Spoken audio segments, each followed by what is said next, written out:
mass connectivity, the epic center of opportunity.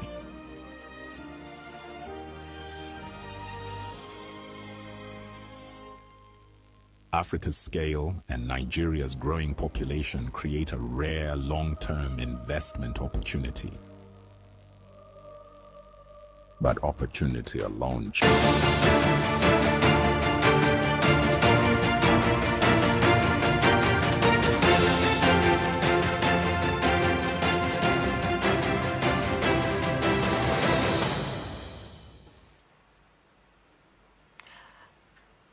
Good morning. It's Tuesday, August 25th.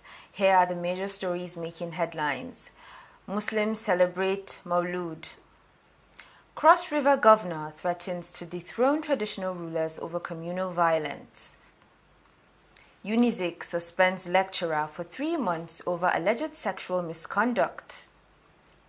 Oshun gets new CP as Adeleke demands police reforms and release of detainees. U.S. plans mass visa revocation for asylum seekers. Welcome to a live news update. I'm Khadija Ibrahim. Here are the news in details. Muslims across Nigeria today celebrate Eid al-Mawlud, marking the birth of Prophet Muhammad, as the federal government declares a public holiday.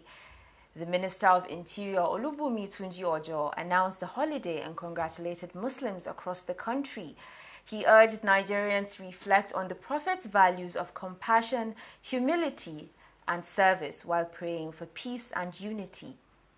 Eid al-Mawlud is observed by millions of Muslims worldwide to commemorate the birth of Prophet Muhammad. Tunji Ojo urged Nigerians to use the celebration to promote peace, kindness, and peaceful coexistence.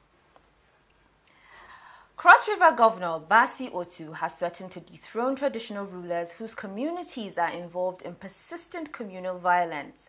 The governor says traditional rulers must take responsibility for maintaining peace and resolving conflicts in their domains. The warning follows renewed communal clashes that have displaced residents and heightened tensions in some parts of the state. The governor says traditional institutions must play a more active role in preventing violence and protecting the communities. The Inspector General of Police, Olatunji Disu, has honored 10 Special Intervention Squad officers in a gun battle with suspected bandits. The officers were killed on August 10th while confronting heavily armed bandits along the Sakawa axis in Makukubatu. At the force headquarters, colleagues and bereaved families gathered to pay tribute to the fallen officers. Disu described the officers as symbols of courage and sacrifice and vowed that their deaths would strengthen the police force to resolve to dismantle criminal networks.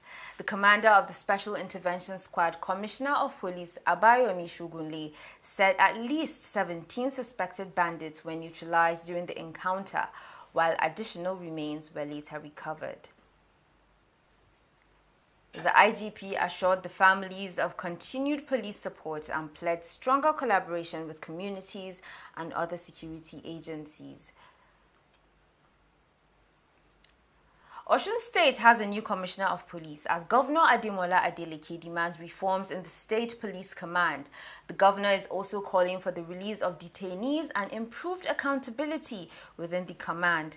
Adeleke says the new leadership should strengthen security and restore public confidence in law enforcement. The new commissioner is expected to assume responsibility for policing across the state as security remains a major concern. The Joint Task Force Northeast Operation Haɗin-Kai has recorded an unprecedented surge in terrorist surrenders, rising from over 50 commanders, fighters, and affiliates in the previous week to more than 150 in the current week, a 202% increase.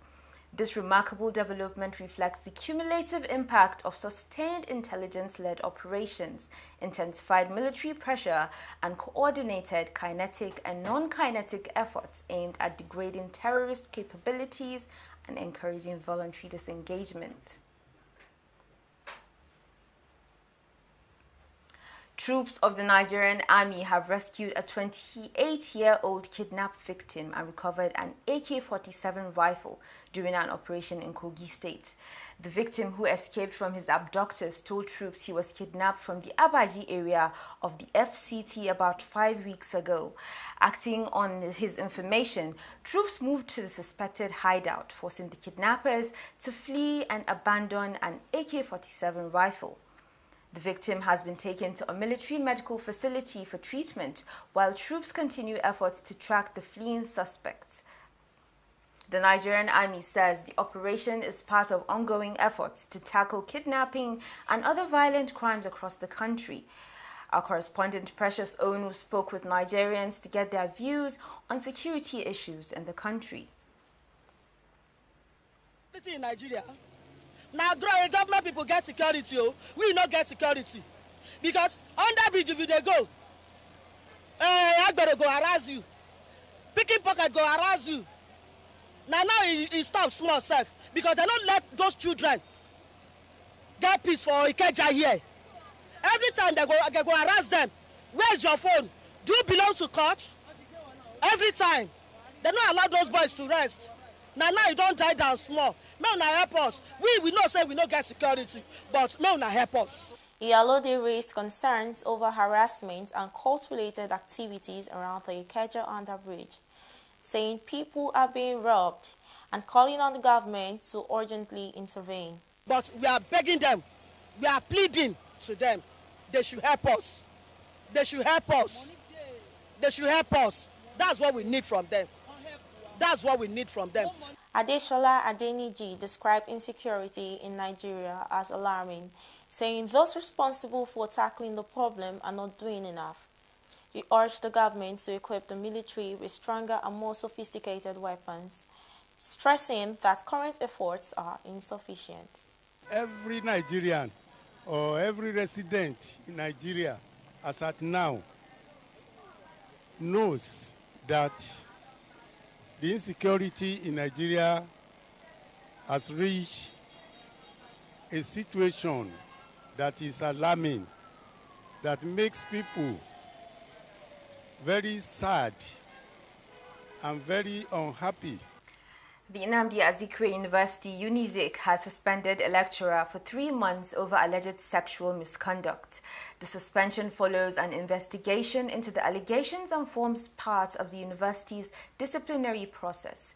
The development comes amid growing calls for Nigerian universities to strengthen measures against sexual misconduct and provide safer learning environments for students.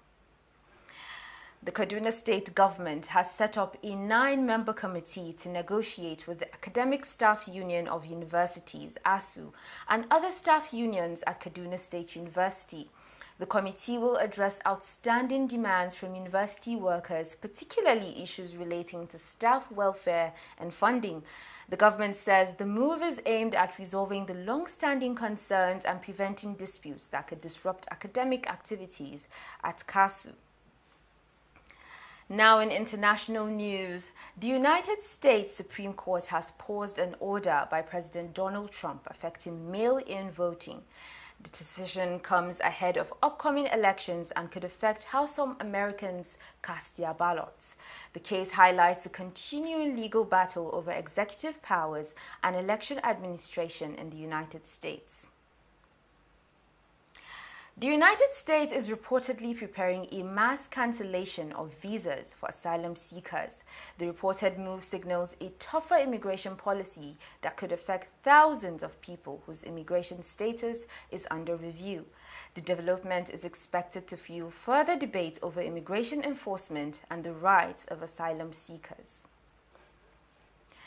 Iran is warning that it could halt oil exports from the Persian Gulf in response to U.S. sanctions, which officials have described as an act of war. Any disruption to oil supplies from the region could affect global energy markets and push up fuel prices. For Nigeria, as an oil-producing country, major movements in global crude prices could have implications for government revenue and the wider economy. And that's the news this morning. We'll continue to bring you updates on these and other developing stories. Good morning. I'm Khadija Ibrahim.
Despite efforts to increase local automobile production, the latest trade figures suggests Nigerians are still looking beyond the country's borders for their vehicles.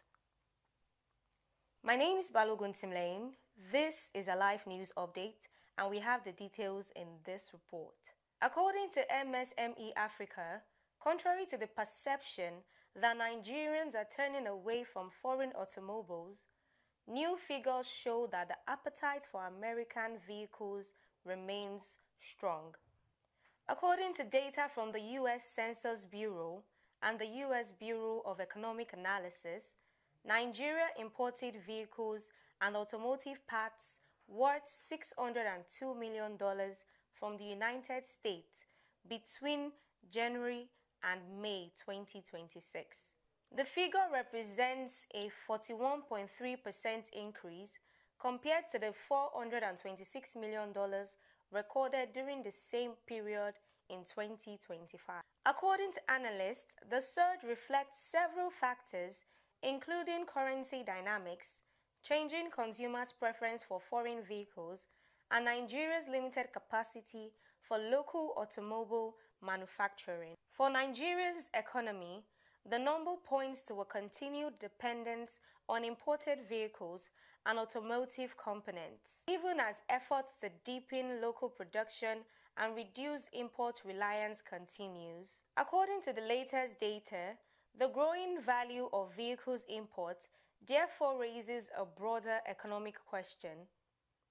Can Nigeria translate its strong demand for automobiles into stronger local manufacturing and reduce its reliance on foreign supply?